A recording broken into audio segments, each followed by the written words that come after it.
Okay, இப்போ விஷயத்துக்குள்ள போலாம். இது ஏதோ ஒரு சின்ன அப்டேட்னு நினைச்சிட்டாதீங்க. இல்லவே இல்ல. இது இந்தியாவோட சட்ட அமைப்போட ஃபவுண்டேஷனே மாத்தப் போற ஒரு பெரிய விஷயம். ஆமா, நீங்க கேட்டது கரெக்ட் தான். நம்ம இந்தியா 100 வருஷத்துக்கும் மேல ஃபாலோ பண்ணிட்டு இருந்த சட்டங்கள் எல்லாம் இப்போ பழசாயிடுச்சு. 3 முக்கியமான சட்டங்கள முழுசா தூக்கிட்டு அதுக்கு பதிலா புதுசா கொண்டு வந்திருக்காங்க. இப்போ உங்களுக்கு ஒரு கேள்வி வரும். சரி, இந்த மாற்றம் எப்படி வேலை செய்யும்னு? ரொம்ப சிம்பிள். ஜூலை 1, 2024க்கு முன்னாடி ஃபைல் பண்ண கேஸ் எல்லாமே பழைய சட்டத்துல தான் நடக்கும். ஆனா அந்த தேதிக்கு அப்புறம் நடக்கிற எந்த ஒரு புது குற்றமும் இந்த புது சட்டங்களோட ரூல்ஸ் படி தான் விசாரிக்கப்படும். வாங்க அடுத்த செக்ஷனுக்கு போலாம். இங்க தான் இந்த மாற்றத்தோட மையத்தையே நம்ம பார்க்க போறோம். எந்தெந்த பழைய சட்டங்கள் போச்சு, அதுக்கு பதிலா என்ன புது சட்டங்கள் வந்திருக்குன்னு ஒன்னொன்னா பார்க்கலாம். முதல்ல நம்ம எல்லாருக்கும் தெரிஞ்ச இந்தியன் பீனல் கோட், அதாவது ஐபிசி. ஒரு செயல் தப்பா இல்லையா அது குற்றமான சொல்றதே இந்த சட்டம் தான். இப்போ இதுக்கு பதிலா பாரதிய நியாய சஞ்சிதா, அதாவது பிஎன்எஸ் வந்திருக்கு. ரெண்டாவதா கிரிமினல் ப்ரொசீஜர் கோட், அதாவது சிஆர்பிசி. ஒருத்தர் அரெஸ்ட் பண்றதுல இருந்து கோர்ட்ல விசாரணை நடத்துற வரைக்கும் எல்லா ப்ரொசீஜரையும் சொல்றது இதுதான். இப்போ இதுக்கு பதிலா பாரதிய நாகரிக் சுரக்ஷா சன்ஹிதா, சிம்பிளா பிஎன்எஸ்எஸ் வந்திருக்கு. கடைசியா இந்தியன் எவிடன்ஸ் ஆக்ட், அதாவது ஐஇஏ. கோர்ட்ல எந்த ஆதாரத்தை ஏத்துக்கலாம், ஏத்துக்க கூடாதுன்னு சொல்றது இந்த சட்டம்தான். இப்போ இது பாரதிய சாட்சிய அதிநியமம், அதாவது பிஎஸ்ஏன்னு அப்டேட் ஆயிருக்கு. இந்த 3 சேர்ந்துதான் நம்மளோட புது கிரிமினல் சட்ட சிஸ்டம். சரி, இந்த 3 புது சட்டங்களையும் இப்ப நமக்கு தெரியும். ஆனா இது ஒவ்வொன்னோட வேலை என்ன, இது 3ம் எப்படி ஒன்னா சேர்ந்து வேலை செய்யுதுன்னு இப்ப நாம புரிஞ்சுக்கலாம்.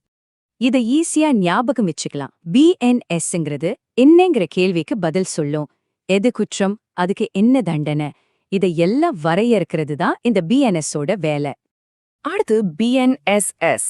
இது எப்படிங்கிற கேள்விக்கு பதில். ஒரு குற்றம் நடந்துடுச்சு, அதுக்கப்புறம் போலீஸ் எப்படி இன்வெஸ்டிகேட் பண்ணணும், எப்படி அரெஸ்ட் பண்ணணும், கோர்ட்ல விசாரணை எப்படி நடக்கணும், இந்த முழு ப்ரொசீஜருக்கும் இதுதான் கைடு. கடைசியா பிஎஸ்ஏ. இதுதான் ஆதாரம்.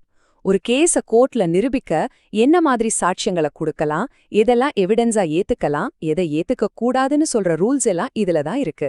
சோ சிம்பிளா சொன்னா என்ன, எப்படி, ஆதாரம்.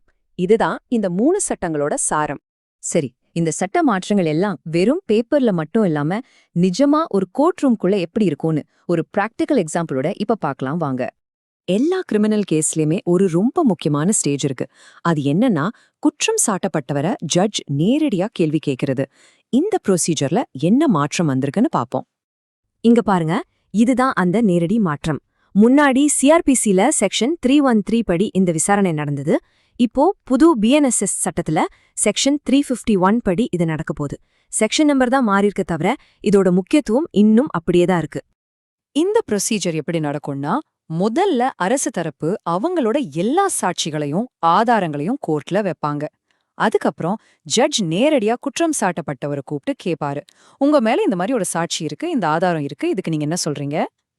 இது ரொம்ப ரொம்ப முக்கியமான ஒரு தருணம். ஏன்னா அவர் சொல்ற ஒவ்வொரு பதிலும் ரெக்கார்ட் செய்யப்படும். ஓகே, இப்போ நாம இந்த விளக்கத்தோட கடைசி பகுதிக்கு வந்துட்டோம்.